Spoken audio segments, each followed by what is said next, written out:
Is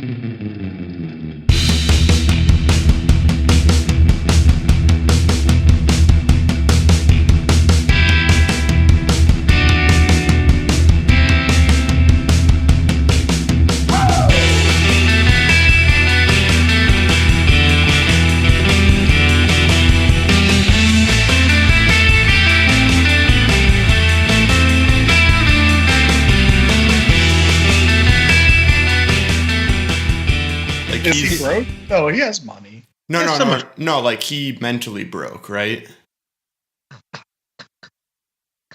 Have you seen that? Just like, you know what? I'm Ben Affleck. I've won an Oscar. Fuck y'all. And welcome to the Down in Front podcast. Yeah. Whoop, whoop, whoop. We are joined tonight to talk about what might be a movie that's important for generations. Could provide a deep social message. I thought you were just going to stop with a movie. What might be a movie? Yeah. But we don't know if it actually is any of those things until we actually talk about it and review it, which the movie tonight will be Pacific Rim Uprising. But before we get into that, I do want to introduce who is joining me tonight.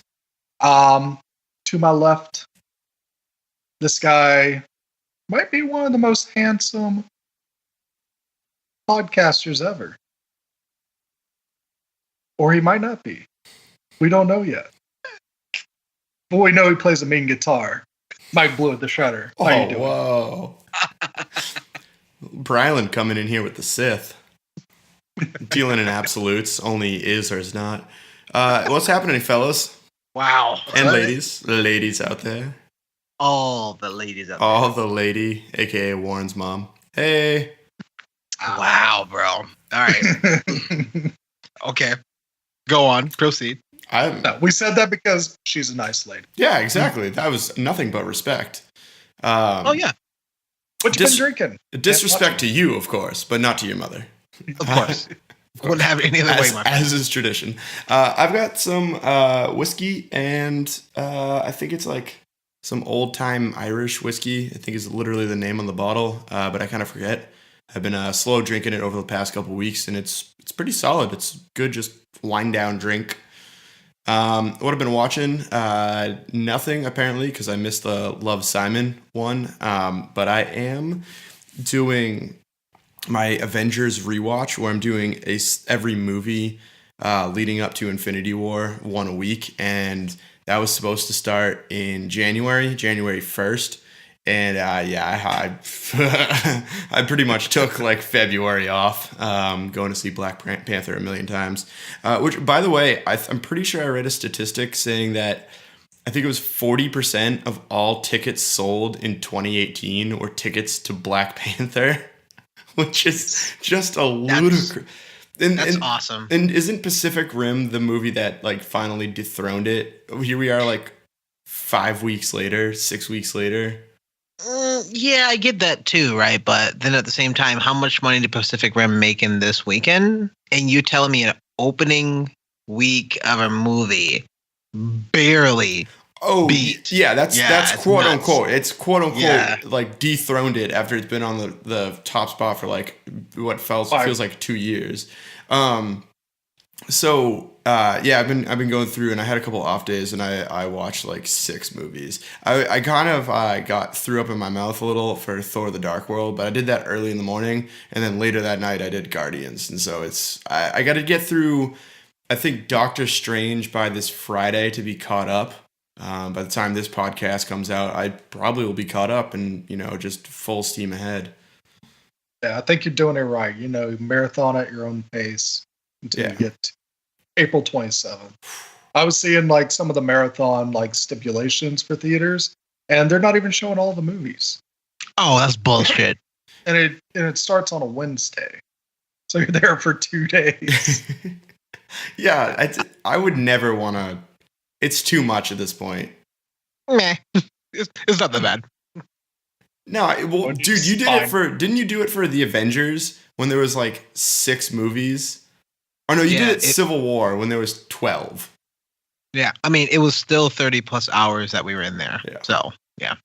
That's nuts. I would say this, viewers, if you don't want to go full crazy and do it all in 2 days or do every movie, just do yourself the pleasure and watch Guardians 1 and Avengers 2. That's all you need to know. Yeah. I actually forgot how much Guardians 1 was like super Thanos based. Like completely forgot. Also, Warren, close your ears right now.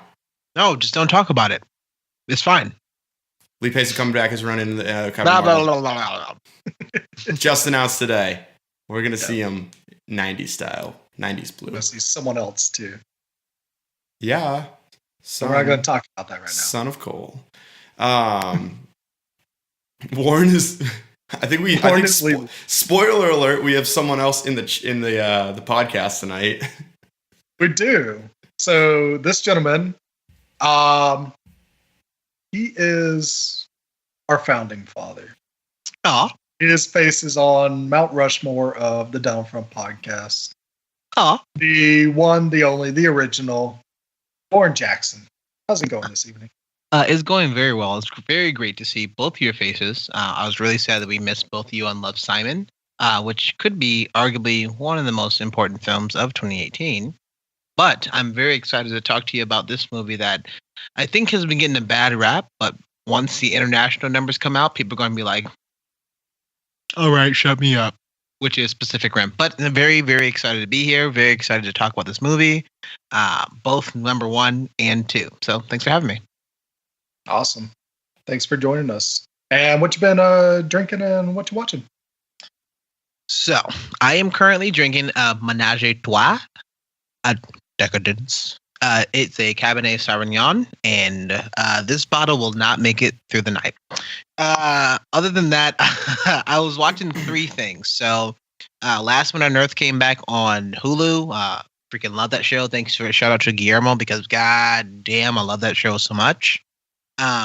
Love came back season 3. It's a show that's produced by Judd Apatow, and it's written in stars Paul Rust. To me, it's amazing. I love everything about the show.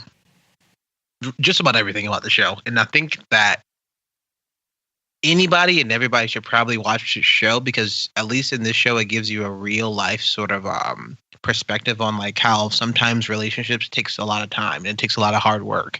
And they show everything and anything about relationships from the 9th degree and about people battling like certain addictions and just about everything. So I really love that fact of it. I think we talked about it like a while back, but we talked about This Is 40 and how depressing This Is 40 was.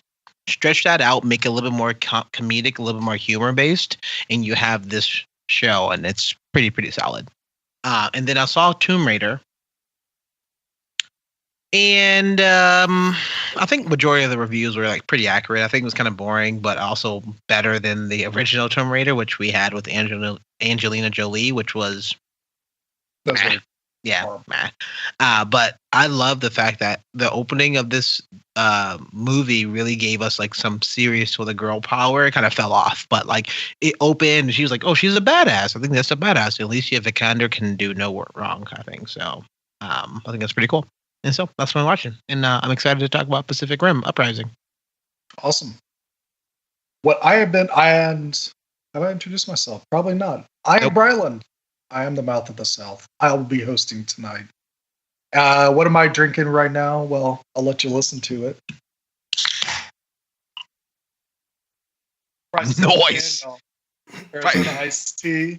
Price on the can, y'all. Is kiwi strawberry fruit juice cocktail. One of my favorite flavors. Shit is because this was literally at the AM/PM down the street. This is literally the only flavor they had in the coolers. They had like 20 of these and no other flavors, so might as well try it out. They know the price on the can, y'all. It tastes pretty good. I like it. But what I've been watching, well, actually went on a little culinary adventure over the weekend. So I went to a burger joint and I tried what was called an Impossible Burger. And an Impossible Burger is a burger made out of vegetables. And it's not like your vegetable patty that you see. This is a vegetable burger that's created to have the same texture as meat, bleed like meat, smell like meat, taste like meat. and it was scientifically developed at Stanford over 5 years. One of the interesting ingredients is it uses synthetic hemoglobin to make the bleeding effect happen. So I have eaten fake blood. Go figure.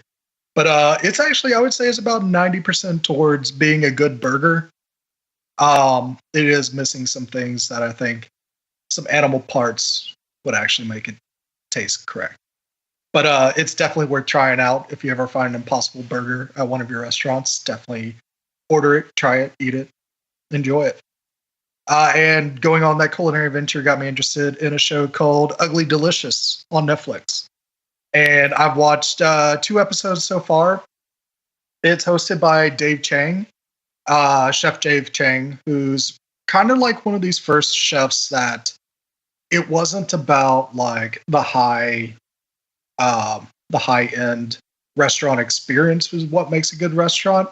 He's always been about like you can have a good restaurant if you just make great food, whether it's a cart on the side of a street or if it's a little hole in the wall or if you're in the eatery in a mall, you can still make great food. And this show actually has him explore like different people's interpretations of the same style of food. So they'll be themed like pizza or tacos. And like for one episode, he goes and talks to a bunch of people like, what do they think makes a great pizza? And he has them cook that pizza.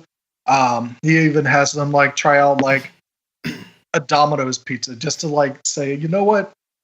For all the care and consideration you take into making the perfect pizza, something like Domino's still is like a great like pastime, and it's like it's cost effective, but it still has good flavor that you can eat. And so it's a really interesting show. He'll send some of his friends over to like the heart of wherever that food was actually discovered, like whether it's Mexico City for tacos or if it's Naples, Italy for pizza. And it's a lot of fun.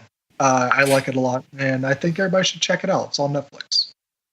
Yeah, I see that, and they're like they have a ton of advertisement for that for right now, just popping up everywhere to kind of watch that. So I'm really excited, and I just found a place that's down the street from where I'm working this week that has the Impossible Burger. So best believe I'm getting that tomorrow for lunch. I'm so excited for that place. Go for it, man. I really, really dug it. And so with that, we're going to go ahead and before we dive into our review of Pacific Rim Uprising, I wanted to go around and just get everybody's thoughts about how did they feel about the first Pacific Rim. And then let me just hear, Warren, what did you think about the first Pacific Rim? Hated it. You hated it. Thoroughly hated it. And I think we're going to talk about some of this stuff of, this next movie, the Pacific number 2, Uprising. But there was really 2 big glaring things that I didn't like about the first movie. One was, bro, give me more robots fighting because I signed up to watch robots fighting. It's kind of like one of my issues that I have with Power Rangers, and they only transform twice, but whatever. Anyways, it's like, we sign up for a movie that talks about what we're coming to do, and you only show me 2, maybe 3 sequences of that. Like, I have a big issue with that. And then my other biggest thing was it just really felt like it was paint by numbers, very stereotypical. They kind of missed a lot of beats that they could have happened. They had like this gem, like a diamond in a rough, that it was like, oh, we're just gonna like do something and we're going to take ourselves too seriously and not really kind of ramp up the humor. And the fact that you have the Americans, like the American Jaeger, and the Jaegers, for people who don't know, are like the machines that they actually are fighting the Kaiju, which are the Godzilla or the big monsters that they're fighting. The American Jaeger has to be the best, no matter the cost. No matter whatever it is, it has to be the best. The Asian Jaeger is going to, of course, fight with swords and be all Japanese or Asian people. The Russian Jaeger, I would of like course, to say that's not. The Europeans fought with swords for equally as long. Yeah, but in this movie, it was only Asian people piloting and fighting with swords. And the Russian people only Gypsy spoke broken English, didn't make any fucking sense why, and their Jaeger was super broke down as if it was like the Cold War sort of thing. And I'm like, why? Why are you doing this? You don't need to do this at all. Just make it something very simple, like it really kind of ramped that up, and it was just to a point where I thought the director Guillermo del Toro chose some weird reasons for things, and it just really didn't make any sense. And Idris Elba's character, kind of made sense, but not really. And the sacrifice was like, okay, but really? So there was just a lot of stuff that I just didn't like with the movie at all for number one, and I just felt like they wasn't sure what kind of movie they want to be, kind of serious like Marvel, but still make an enjoyable movie, or just be completely ridiculous. So everything about Pacific Rim number one was not vibing at all. All right. Thank you. Blewett, what were your thoughts on the first Pacific Rim? I went full Warren, and not only didn't watch the trailer, I didn't watch the first movie. That's not full Warren. I watch movies. It's super Warren. I didn't watch anything that could give me any hints. Pay attention to the trailer. Any hints of what could happen in this movie. Gotcha. I'm like Goku-anizing. What's that? Super Saiyaning on that one. Just stop right now. I will not see anything. All right. Well, I like what you thought was bad, Warren, but I loved the first Pacific Rim because it's one of those movies where Guillermo promised you big robots punching monsters in the face, and that's what it was. And I had a lot of fun with it. It's silly, it's goofy, it has weird characters like Charlie Day and Bern Gorman, but those characters, when you put them together, there's something there that's a lot of fun and endearing and cool about it. And I also thought, like, it's cool to see a relationship with Raleigh Beckett and Mako Mori, where they're not falling in love. They just have to find this mutual respect with one another to actually pilot the Jaeger, but also win the war.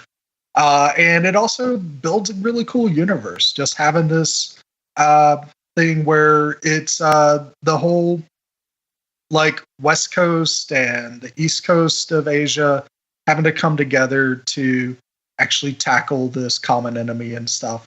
Thought the whole idea of like building something like a Shatter Dome and having the different names of the Jaegers and everything was some really cool world building, and even like the names of the characters like Stacker Pentecost and Raleigh Beckett. I thought, yeah, that's silly, that's goofy, but this is a lot of fun.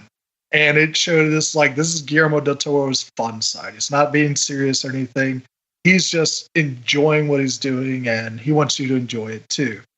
It definitely didn't make that much money in the U.S. It made only about $100 million, I think. But thank you, China, for coming in and making a lot more money and enjoying this movie, because oh my gosh, this is why we have Pacific Rim Uprising. And we're going to take a quick break, and we will be right back to talk about it.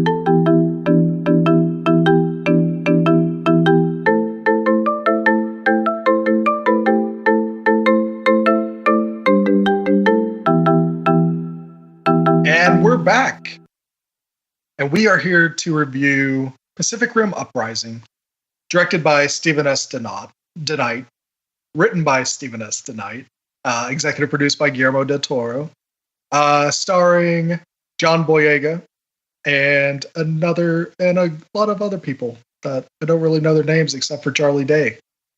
That's fair. That's very fair. Yep. So let's get into this, and we're going to just share what did we overall think about Pacific Rim Uprising. Mr. Blewett, how about you start us off? Yeah, I'll give it this. So come in without any sort of prior knowledge of like these films. You didn't really need to. Like there wasn't it didn't really leverage a whole lot on past experiences, which is nice. That being said, I thought realistically like John Boyega was like the only good thing about this movie. I kind of want to get into some of the if other. you don't mind, let's get into John Boyega for a second. Yeah. He deserves his own little category, which I think it's remarkable that he put. Well, I mean, I guess maybe this movie is the reason why he wasn't in Star Wars and he was kind of lackluster there. He was off on Canto Bite the whole time. He didn't matter. That storyline was dumb. Let's not go down that route because I think you're wrong. But all right. Yeah, I'm going to be Guillermo today. But Guillermo Duran. Also waking socks. I just don't get it. No, I can't. Yeah. But he is definitely unbelievably charismatic, and that showed. Like he had good chemistry, if not, it wasn't reciprocated, I thought, but like he had good chemistry with almost everyone he interacted with. He played the action well. They didn't really shoehorn like any stupid romance in there, which was, I thought, good writing. In a movie that has robots punching monsters, you don't need a love story. And I thought it was actually good writing to have him like have that. What was that? When she kisses both of them on the cheek, and he's like, "Well, that's confusing." Like, yeah, I thought the quips were very, very British and very, cheeky, if you will. Yeah, I thought it was really cool to see him still be like, "Oh, beautiful woman." Like, well, wonder if I have a chance with her. And it's like, obviously you don't because she has a boyfriend right there standing in front of you. But they did handle that really, really well. Never got really where he was being super flirtatious, trying to take her away from him, or became like a love triangle issue or anything like that. Was Boyega in the first one? No. He was just like the referenced son. He was, but he was too young as Boyega sort of thing. I don't even know if he was referenced. I mean, I may have to go back or even ask Abbott. I don't think he was referenced at all. The first one, all you know is Stacker Pentecost saves Mako Mori and raises. That's all you know. Okay. Yeah, I mean, it seemed like they kind of incorporated them pretty seamlessly. Like it made sense. It made logical sense. But I guess I've not seen the first one. It's kind of like that bridge is hard for me to make, but I wasn't lost, which is decent filmmaking. Yeah. Warren, what do you think about John Boyega and Friends? I loved John Boyega and Friends. It felt like they took the bit of the restriction plate on him from Star Wars, gave him a bit more time to kind of breathe and kind of flush his role out a little bit to play a much more supporting. I don't think he's quite the lead. He's very much a lead, but not fully. He's not like Rey in this film, right? I don't think he's like the actual lead, but very much up there.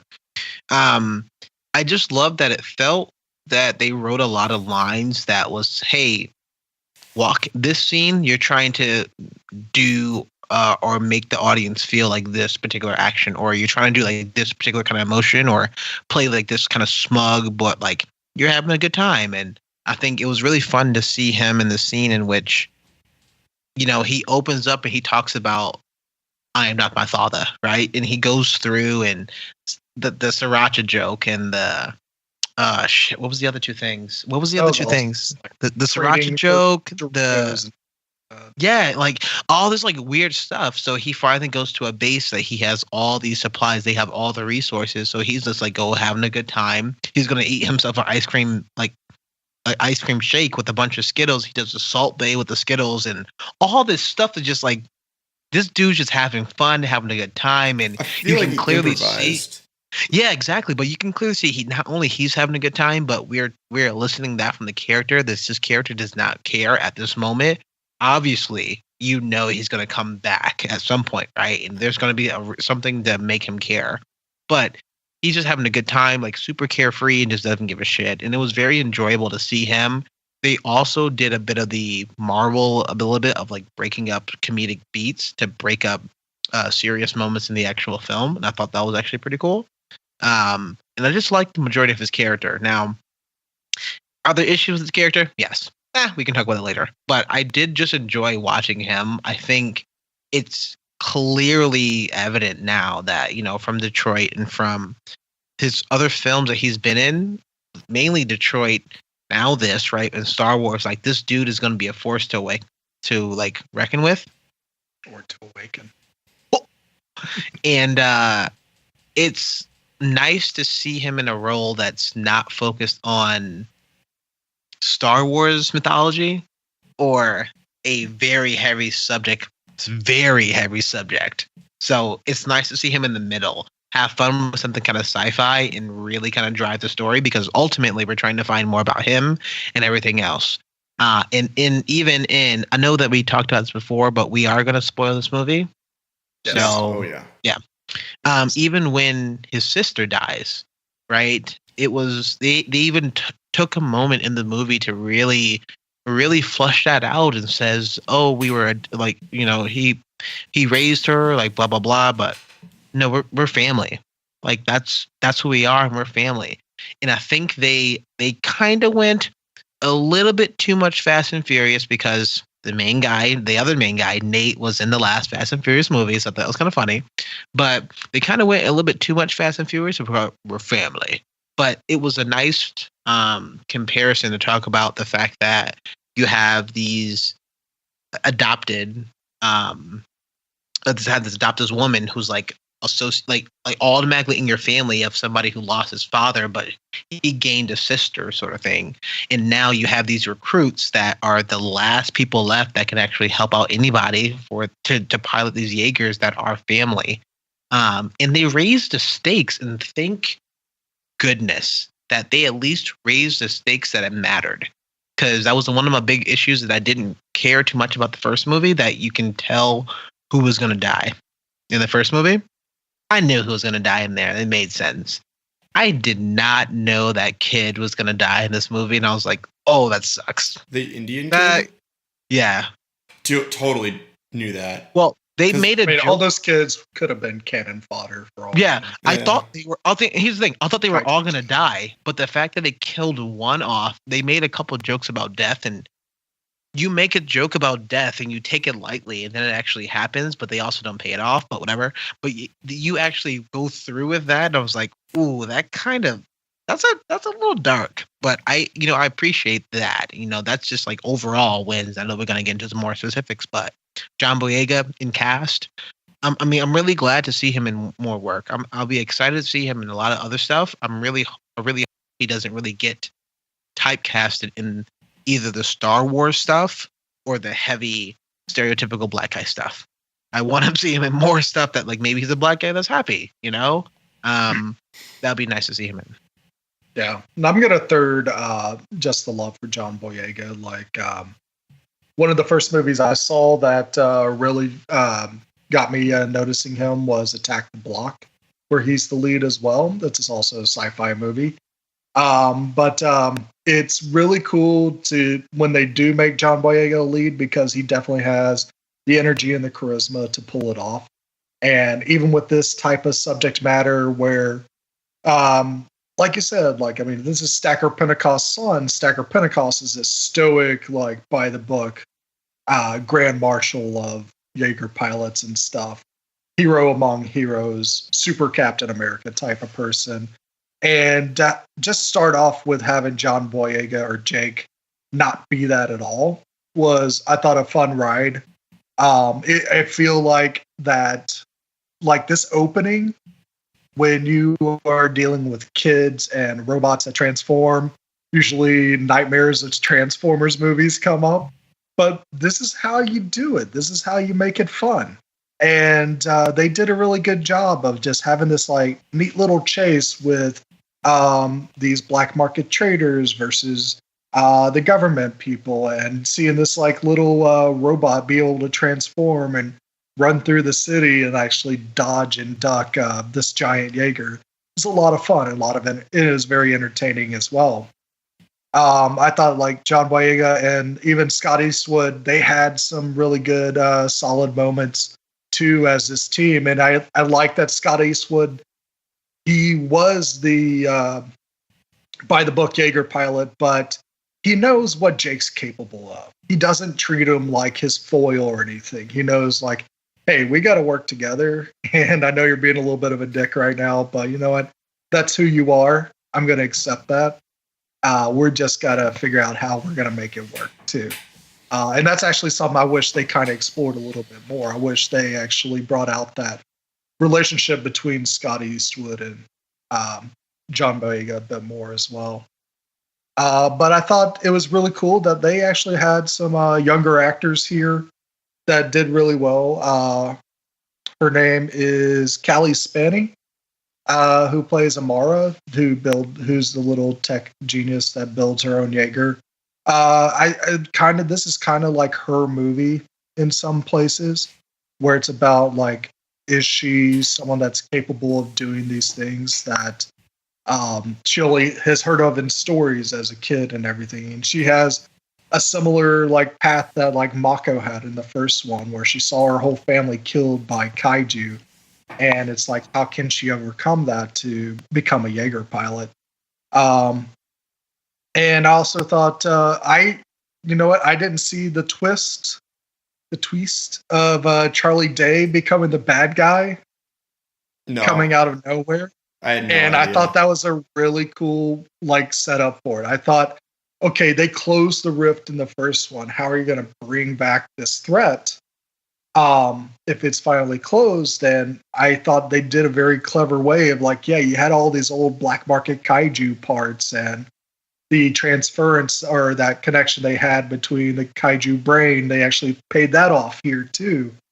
And so it actually makes like kind of what they set up in Pacific Rim, the first one, actually stronger to have it the way they did it here as well. And I thought Charlie Day as like the mustache twirling villain was actually a lot of fun. He was ridiculous enough that there was some parts that I like almost work. I almost wish he was more ridiculous and over the top, because for me, him playing Charlie Kelly, which he pretty much just did, you know, kind of like this, even alluded to it, how he was like, yeah, I had to be like the bumbling idiot so that no one would suspect me.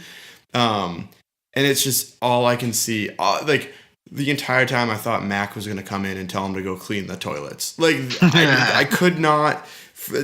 Warren was talking about John Boyega getting typecast. Like I could not for the life of me not see Charlie Day in this. And so, yeah, it made the twist hit a little harder because no way that guy was the villain, you know. But at the same point, like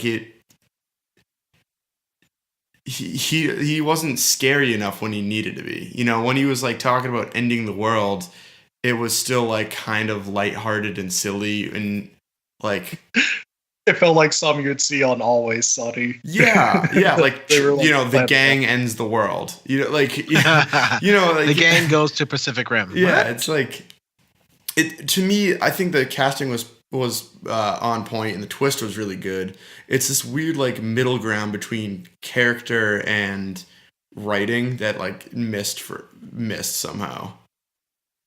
I enjoyed, because you also didn't see the twist, I also enjoyed a lot of the small misdirections they have put in this movie. And I think, did you guys pick up on what they were alluding to? That at least, I mean, how about this? I picked up on when Charlie Day's character came home, I thought for sure they were going to say that his wife was like cheating on him with this Alice, and he was like really excited to kind of see him. Did you pick up on that at all? No, I thought his boss was going to be in the other room, because he was like ripping on her, and I thought she was going to be there. And the misdirection works because I think everyone thought she was going to be the bad guy. Yeah, I think that was pretty cool. I'm glad they kind of put that in. They even did another misdirection, as I think everybody thought that they were just going to reopen the portal and that's going to be it. But it closed pretty immediately. It's like, oh, so what's the issue? Oh, okay, I get the technology. That was kind of dumb because like they're closing. Well, so first of all, I couldn't stand that like we only got 3-4 fight scenes in this movie. Yeah, more than the first though. 4 fight scenes. 1, more Jaegers arrived, so the rogue one just left. He just pieced. The second one was kind of cool. The third one was the drones, and that was like legit.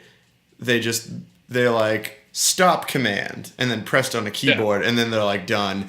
And the only reason they closed that was so early was so they didn't have to pay the freaking expense bill to have like 19 more kaiju. Like it was literally like, hey, we only have a budget for 3. Yeah, we only have a budget for 3. How can we like keep this from happening?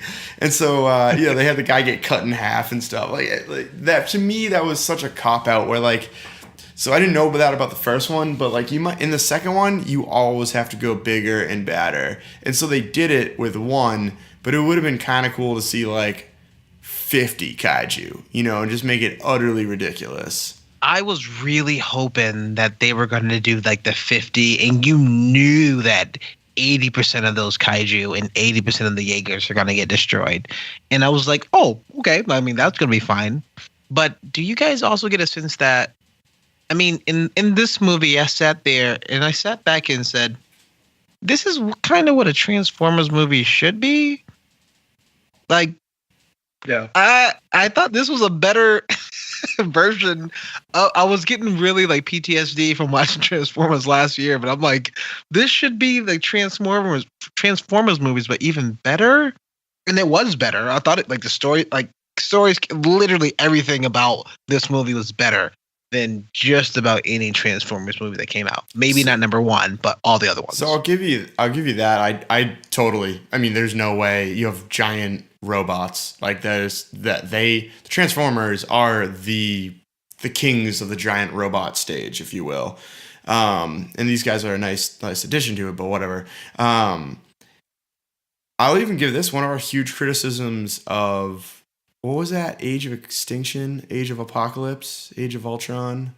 Age of Extinction. Age of Extinction is okay. So Age of Extinction. Remember, like they had the little girl in it, and then she was like a huge part of the first part, and then she like went away, and then randomly came back at the end. I'll give it to him in this one. I thought that the girl was just gonna be gone and then come back at the end, and they luckily they were smart about it, and they're like, no, let's keep one of our main characters actually in the plot of the the story for longer than the book ends. I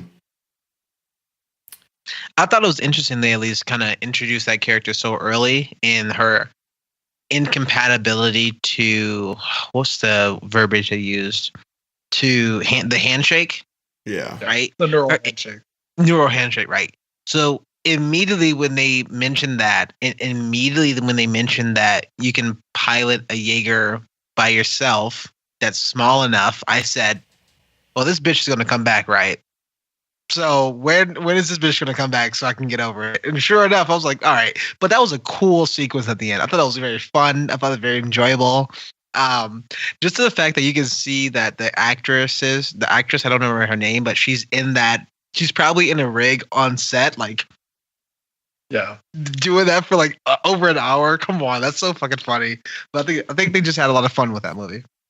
Yeah. And I thought adding the Shao Corporation was really cool because, like in the first one, you had like this third entity, which was the black market.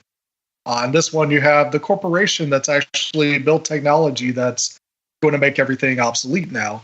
And I thought it was really cool to show that part of the world as well. But also, it also added to, like, Warren, that you mentioned that the first one didn't do that well, which was having it be very multilingual and multicultural as well, and just like a blend of all these different cultures that come together. Yeah, the Shatter Dome might be in China now, but all the Jaegers there come from different parts of the world and everything. And all the pilots, regardless of their background, they're going to pilot the one that their skills are best suited for.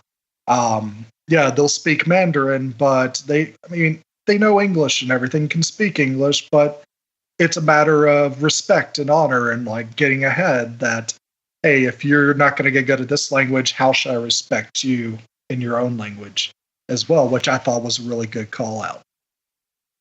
Yeah, the fact that, you even talk about that in one of the Asian characters teaches a white American character Russian words to talk to a Russian character was already miles away from like such a diverse sort of showing, especially because Pacific Rim, the number one, starts off with two American white guys that we follow this American white guy all the way through that everybody else tend to save his life that were all different colors and different races and different genders. In the end, the American white guy was the hero, and I'm like, all right, I fucking get it. Like, we get it. So I like the fact that they made this movie diverse. They made it different. Everybody was a lot of different shapes and colors and sizes, and even like the command center and the guy who like was like head of that particular base was Japanese. He died, but I thought that was like still pretty awesome. The fact that they made it so diverse across the entire board, like all those kids were like all over the place. And or if you look at Jake Pentecost, a black British guy that grew up in Tokyo, who can definitely be Idris Elba's son. And I thought this is even at the same haircut. Yeah, this is a little creepy. They could be father and son. So I think that's pretty awesome to put them kind of in the same movie, but not really, right? They're definitely not, but it's close. It's very close. And I like at least that they kind of made that effort to say, oh, he's his son because this guy's a badass and hopefully this guy's a fuck up. All right, whatever. And then he in turns to be a badass, but we're not entirely sure why it's in his genes. But at least they didn't really make it so that he can do like Boyega's character Jake, because has the same blood as the Father Pentecost. It makes him better. No, it was nice to see him like take a step back and support everybody else and says, "I'm nothing special." And he actually says that a lot of, "I'm not like my father," and I think that's pretty cool. Yeah, it's also really cool about that it doesn't ultimately end up being about him finding the idea that solves everything. It is truly a team effort. It's not like, oh, he comes in and he has the magic Pentecost powers that save everybody. They got to put their heads together and figure out, hey, what do we do here? So it was really cool to see like teamwork in a movie. It's really good. Oh yeah, go ahead. I was gonna say, like the last real big thing that I wanted to talk about in this movie is the plot. I mean, I've said big, expectations set. It moved so fast, like so, and there's a couple things for that. Like realistically, you could have given me an hour and 45 minutes, 2 hours of just robots punching monsters, like. The hole opened up, and then just spend the next 2 hours doing that. Like I would have been fine with that as a plot. Like what we really got was a movie that it had an end goal and it had an end emotional status. Like you had to get Boyega and what's her like movie role? Namini. Like. You had to get them on the same page in like not a weird way because like the whole grown man teenager thing. There really wasn't like an emotional growth. Like they had this great scene in the middle where they were practicing, and the whole thing fell apart, and you never saw them bridge the gap.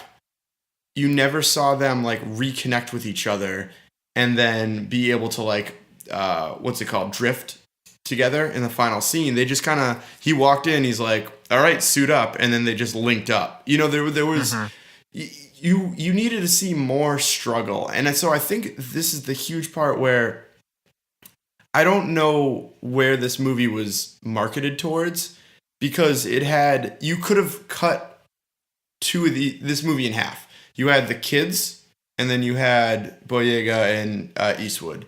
And you could, like Warren said it earlier, that's a great idea. I would have loved to have seen Boyega try and be this like tough guy, outsider, who's talented, and see Eastwood like walk the line of like trying to be the tough guy, like by the book guy, but also realize that he has to break through so they can operate together. And then you could, on the flip side, have Boyega realize that his like recklessness is dumb because he now has to pair up and work with Eastwood's character, Lambert, right?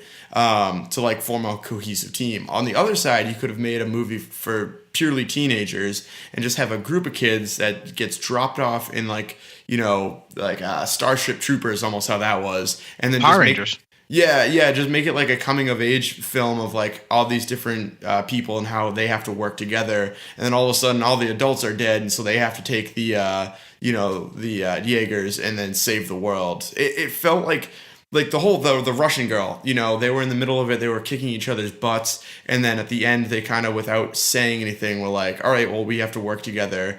I thought they missed an opportunity to have Namini and the Russian girl be the ones who have to link up. Like it almost felt like the Russian girl was a tertiary person in that, and she kind of dropped away and did her own thing. Like they should have had them too. I did say earlier, the one death I thought was going to happen was the Russian. I thought she was going to save herself for Namini. I'm mixed feelings because I think they could have done that well. It's like cliche, which is not a great thing, but at the same point, like it would have had an actual emotional payoff, versus like nothing. They started one place and then ended another, and then just kind of were like, don't look too carefully because it doesn't make sense on how we ended up here. It's like they didn't know if they wanted to make Top Gun or The Monster Squad. Yeah, those are references to movies, one of which I've seen. But again, there was the villains, which I actually think they handled well. Besides from Charlie Kelly being Charlie Day. And I think we, weirdly enough, spent an appropriate amount of time with them throughout the plot. Like, they felt pretty developed. Like, I understood their motivations and everything. I would have loved to have... Did they talk about the precursors in the first one? I don't know if they mentioned the name Precursor, but Charlie Day and Gottlieb, they touched one. It's in... Man, the way that they talk about the precursors in this movie made it seem like we knew exactly who the precursors were in the first movie. Really? And I was like, right. Wait, hold on. It's like, wait a minute. Wait, bitch. I think we got less than a minute and a half, so less than 90 seconds of precursor talk in the first movie. Yeah. But what's interesting is they counterbalance like something like that with a great scene where like Charlie Day, talks to Gottlieb and says, hey, I want you to meet Alice and everything. And then he goes back to his apartment and you walk in, he starts talking to Alice and you see Alice is a kaiju brain and you're just like, oh shit, he's still doing it. And so that's purely enough you need to like get you going to the next part. Right. Yeah, use that information. I was really bummed they didn't expand on that information at all. Like literally, we have no idea. Like Charlie Day's right hand, like his scientist guy, he kind of sort of figured it out, but it's like, I think they put in a good amount of information of why, right? The kaiju brains needed to have access to somebody who knew all the Jaeger technology and all this information that was there. And I was like, it looks like they're like kind of planting the seeds, but they didn't quite fully execute what they were mentioning because we have Alice was never mentioned. Any of that stuff was never mentioned. I even thought it was interesting they put in the script that he invited him over to meet Alice. And I thought that was interesting because he wanted to show that we had this connection. They had a moment where they shared brains for a moment in the first movie. They drifted together, and I thought they were going to expand upon that, and they just kind of didn't really care. I didn't think they like looked at it too much. It was like, let's get to hopefully more like battles, right? So I thought that was kind of weird. Yeah. But one I mean, last that last third just moves way too fast. Once Charlie Day reveals himself, it's just like boom, boom, boom. All right, we're opening rifts. We're getting kaiju out here. All right, we got to have a big battle and everything. Oh, let's take 3 kaiju and make one big giant kaiju. And then the movie's over. Yeah. And it's just like they put all of their bells and all the stuff they had into the final third and just shot it out of a cannon. Which I was like, hey, slow it down so we can think about or give us like points leading up to that, which kind of look at like Charlie Day. Oh, he's doing some weird stuff. What is he exactly doing? Like, get our brains going to think about what he might be up to. I guess you raise a good point where like Charlie Day is always going to do weird stuff, and so there's never that spidey sense that goes off with him that like, oh, he's a weird guy. I'll say this: you raise an excellent point that most of the best twists out there, the most well written, you can generally look back and be like, oh, why didn't I see that? You know, you have that visceral like, yup, that's what that meant. And there was none of that. There was nothing that could have told you. Nope, not even from the first film either. I liked the twist they had, but I wanted more build up and more prolonged execution of it. Yeah. See, it'd be funny right now if we had like Mocha that was in the room with me and then he just started speaking on my behalf. Like, it'd be a good twist because I think Mocha's very well spoken, but there'd be no previous indication that twist was going to happen. And then you're like, wait, why is Mocha? Wait, does Mocha live? Does Mocha live? Yeah, with Mocha and right, the same person. We've never seen them together. That's a lie. We've seen us together all the time in the previews. One last thing on the plot that I just thought of. It's tangentially related to the plot. What does the title of the movie mean? That's a great question. Like, it wasn't like an uprising. It was more like Pacific Rim Defender. Like, not quite. So Homecoming. Not quite, right? I think the Pacific Rim was the outer rim of all the stuff, and technically, at the time, the kaiju was completely erased, and they were rising up to power to take over and destroy the world. I mean, it's from like the kaiju sort of perspective in the title, I think.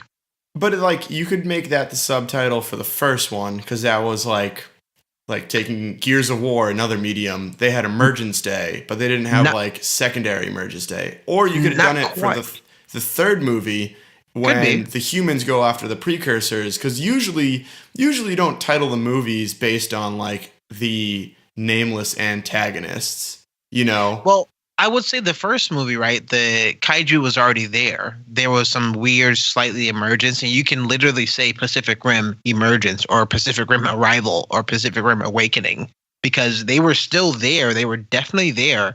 It was just kind of random kind of bits and pieces.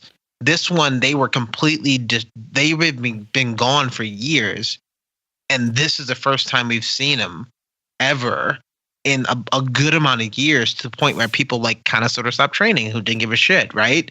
And now the next one could have been like the final act or final chapter, something to do with like ending or Judgment Day or Devastation, something silly name, right? But the next one could be like the ending sort of bookend to the entire trilogy. And that's going to be interesting to see if they're going to how are they going to figure out how to open up that void, and they send like 50 Jaegers over there to then just destroy shit. Well, that's a hard one, because you got to go like two ways. Does Pacific Rim 1 become the outlier because it has almost no carryover actors to the second one? Because, you know, clearly John Boyega is going to be in the third one. And he's going to go kick some precursor tail. There was one carryover actor who died, so there could be another one carryover actor who then dies. It's probably going to be more. Spoiler alert, John Boyega dies. Is that what you're saying in Pacific Rim 3? Pacific Rim 3, John Boyega dies. Yeah, are you spoiling a movie that hasn't even been written yet? Yeah, No, he needs to die. It's interesting, Yeah, he'll he become the Grand Marshal, and he's a supportive role, and the young kids take over, and it's the new class. Right. It just seems weird that like this series shouldn't go for more than a trilogy, right? Like, honestly, just don't overstay your welcome. Just make 3 of these, finish the story, get on to another project. It just seems weird to like introduce the mainstays in the second one. I mean, I know they're gonna make 9 of these, you know, and have 400 different like weird storylines that we have to do. I know that they're gonna do this, but I think it should have been like Pacific Rim Emergence, Pacific Rim Redux, Pacific Rim Uprising, and then end. You're done. You're good. You killed the precursor, and you're on to the next thing. I see that. I'm also going to do like just a slight rebuttal on that because I really think John Boyega should have died in this character, and the main little girl character just carry on his will to destroy these kaiju for good, and that gives her even better and like more motivation for the third movie. The third and final should be movie. I think they'd get accused of copying the first one too much. Like another Pentecost sacrifices his life. Well, they even did a good amount of copying from the first one. I thought it was kind of funny of Charlie Hunnam's character. I can't remember his name. Okay. What was his name? Raleigh Beckett. Raleigh Beckett. I love the names. Yeah, the first one names are really fun. The second one, not so much. But he controlled that Jaeger for how long by himself? Like a long ass time. And that was like the opening, like 20. Yeah, that was like the opening 25, 30 minutes because his brother died. And I think they completely abandoned this idea, by the way. Completely threw it away. But they used siblings in the first movie because they had a stronger connection to drift together. And now in this movie, they're like, no, let's see who's compatible. Okay. I think connect them while they're young. Well, yeah, but I thought they would like at least trying to do something a little bit deeper. Probably not, but hear me out. I was hoping that they would at least go to the more emotional state because you have the little girl. I can't remember her name. Samara, I want to say. I think it's Amara. She loses her parents to kaiju, and Jake loses his parents to kaiju. And if they can bond from that, if that's what connects them to make them drift like capable, even stronger than Jake and the other guy, Scott Eastwood.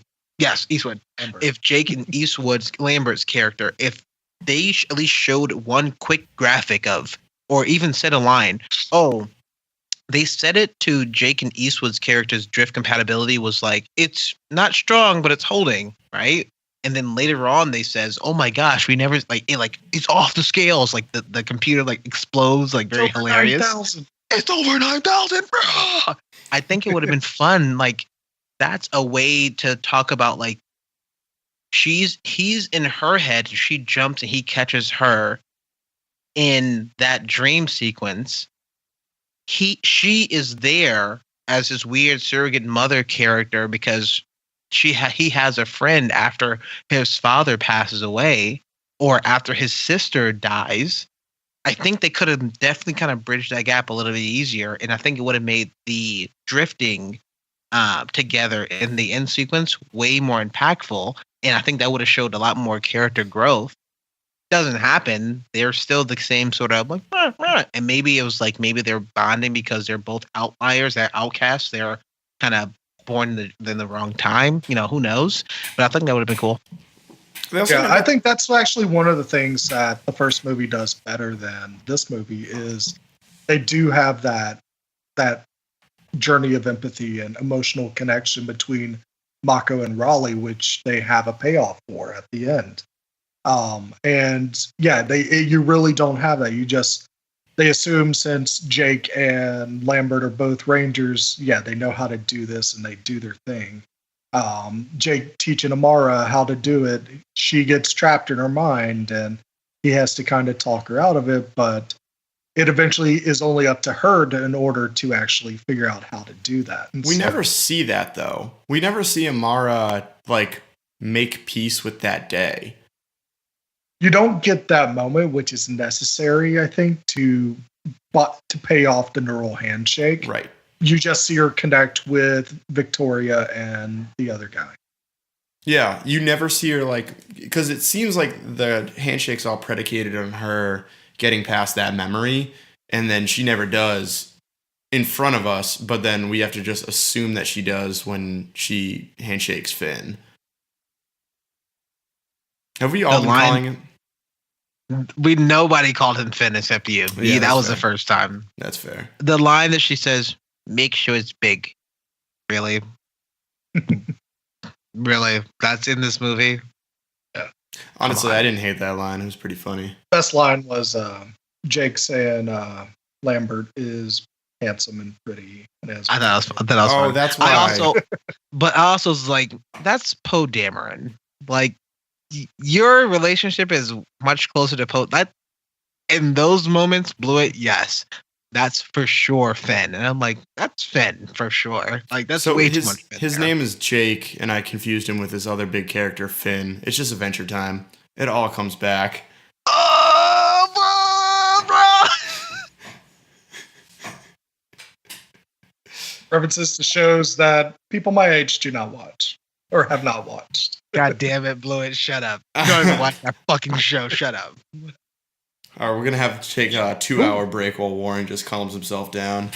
I got to clean All myself right. up, please. So, final thoughts, everybody.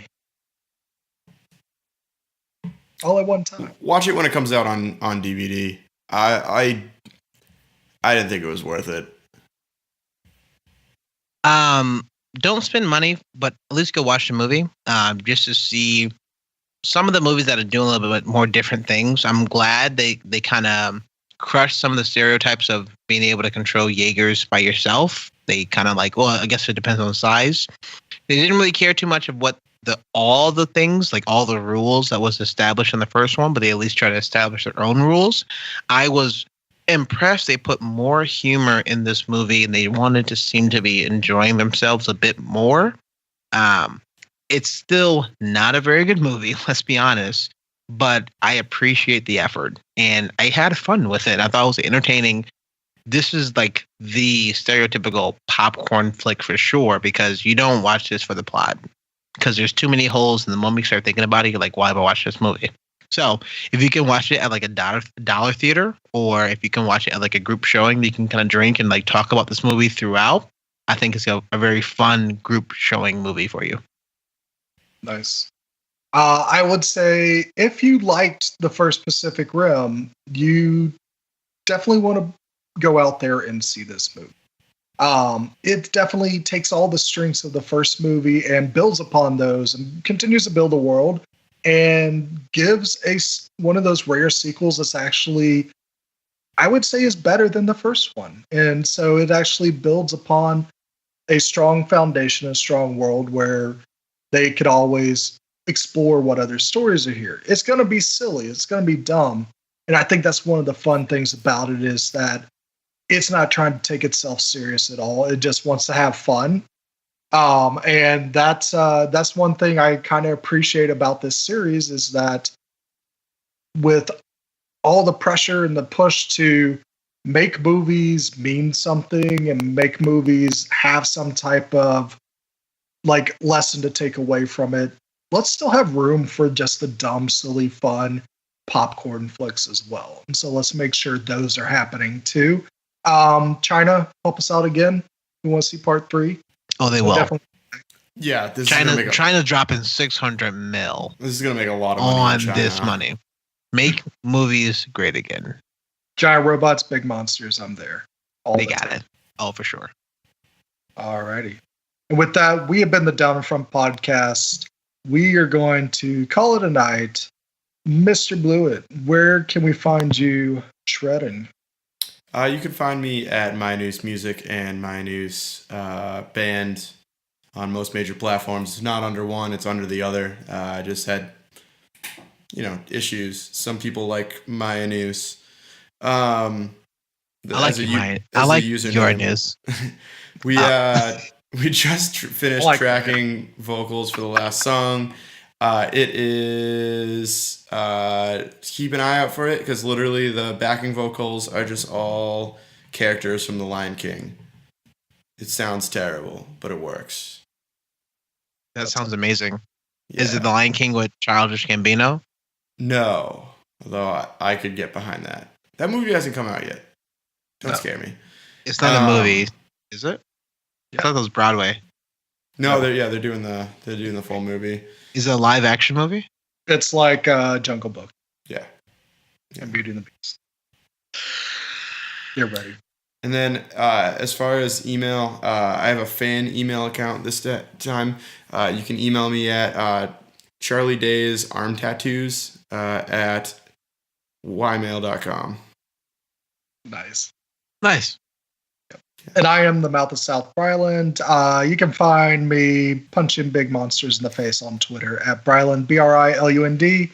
I also have an Instagram account. I am Bryland until further notice. Who knows? Because the way Facebook's going, it may not exist anytime soon. But while it exists, I'll put up many movie reviews for y'all to read. And when I'm not in California, I am the host of the Gamescast, twitch.tv/downfrontpodcast. Can't get on there right now, but I'll let you know what I'm playing right now is Bayonetta on the Nintendo Switch. It's my first time playing through it, and it's a lot of fun. And if you thought the plot of Pacific Rim Uprising was hard to follow, play Bayonetta, and that'll make headaches. Nice. Cool. And Warren, how about you tell everybody where they can find the rest of our wonderful work?